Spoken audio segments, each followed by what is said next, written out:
अचानक कैस की अम्मी की तबीयत बहुत ज्यादा खराब हो जाती है। कैस के रफीक साहब फौरन कैस फोन करते हैं और कहते हैं, कैस, तुम्हारी अम्मी की तबीयत बहुत बिगड़ गई है, तुम जल्दी घर आ जाओ। ये सुनते ही कैस फौरन लेलीज को ऑफिस से लेकर घर लौटता है। वो जल्दी से अपनी अम्मी को गाड़ी में बिठाता है और अस्पताल ले जाता है। डॉक्टर फौरन इलाज शुरू करता है। कैस परेशान होकर अपने भाई हमीद को कॉल करता है, अस्पताल आ जाओ, अम्मी की तबीयत बहुत ज्यादा खराब है। हमीद इसी वक्त अस्पताल पहुंच जाता है। वो कैस से कहता है, भाई, मेरे दोस्त ने धोखे से मेरा सब कुछ छीन लिया है, मेरी फैक्ट्री बंद हो गई और मुझे एहसास है कि मैंने अम्मी और अब्बू के साथ बहुत गलत किया। अब मुझे अपनी गलती पर बहुत अफसोस हो रहा है। इस पर कैस कहता है, भाई, सब ठीक हो जाएगा और अम्मी की तबीयत भी जल्द ही सही हो जाएगी। तभी डॉक्टर कैस के पास आता है और कहता है, आपकी अम्मी की तबीयत बहुत नाजुक है, आप लोग उन्हें कोई टेंशन मत दिए। ये सुनकर कैस और हमीद दोनों अम्मी के कमरे में जाते हैं। हमीद अपनी अम्मी के पास जाकर रोते हुए कहता है, अम्मी, मैंने जिंदगी की सबसे बड़ी गलती की है, अगर हो सके तो मुझे माफ कर दीजिए। इसी वक्त रफीक साहब कहते हैं, हमीद, तुमने ये कभी नहीं सोचा कि तुम्हारे बूढ़े अब्बू और अम्मी कैसे अकेले जिंदगी गुजारेंगे, लेकिन तुमने अपनी बीवी की बात मान ली। इस पर हमीद और कैस दोनों एक साथ कहते हैं, अब्बू, अम्मी, अब आप टेंशन मत लीजिए, हम सब भाई पहले की तरह एक रहेंगे और आपको कभी अकेला नहीं छोड़ेंगे। ये बात सुनकर रफीक साहब और उनकी बीवी दोनों बहुत खुश हो जाते हैं। तभी डॉक्टर कमरे में आता है और कहता है, कीस, अब आप अपनी अम्मी को घर ले जा सकते हैं। डॉक्टर की बात सुनकर कैस और हमीद अपनी अम्मी को घर ले आते हैं।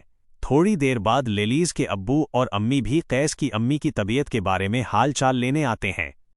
इसके बाद कैस फौरन अपने भाई मजीद को कॉल करता है और कहता है, अम्मी की तबीयत बहुत खराब हो गई थी, इसलिए मजीद तुम घर वापस आ जाओ। ये सुनते ही मजीद कहता है, टेंशन मत लो, मैं अपनी पूरी फैमिली के साथ सामान पैक कर रहा हूं और अभी घर लौट रहा हूं। कुछ समय बाद लेलीज कैस और इसकी फैमिली को एक सरप्राइज देती है, मैं प्रेग्नेंट हूं।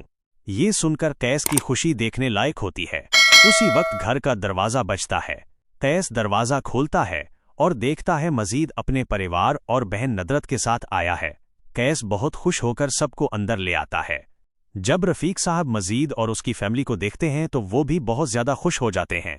हमीद, मजीद और नदरत सब अपने अबू अम्मी को गले लगा लेते हैं और कहते हैं, अब्बू, अम्मी, अब हम सब हमेशा एक साथ रहेंगे।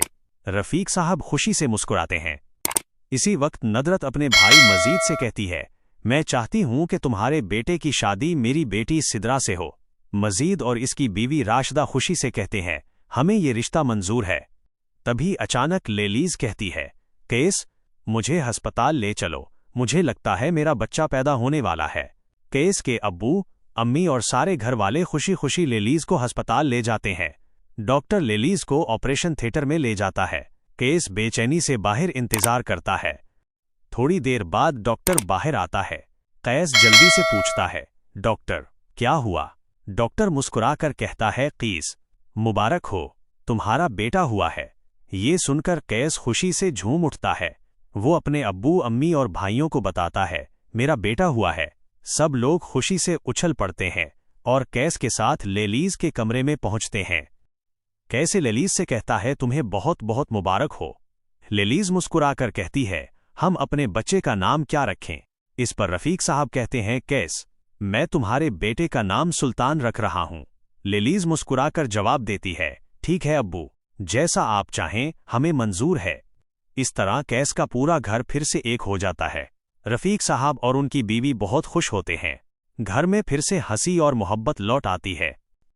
और अगर आप जहां तकसीम ड्रामा की अगली कहानी सबसे पहले देखना चाहते हैं तो हमारे चैनल को लाइक, सब्सक्राइब और शेयर जरूर करें। शुक्रिया।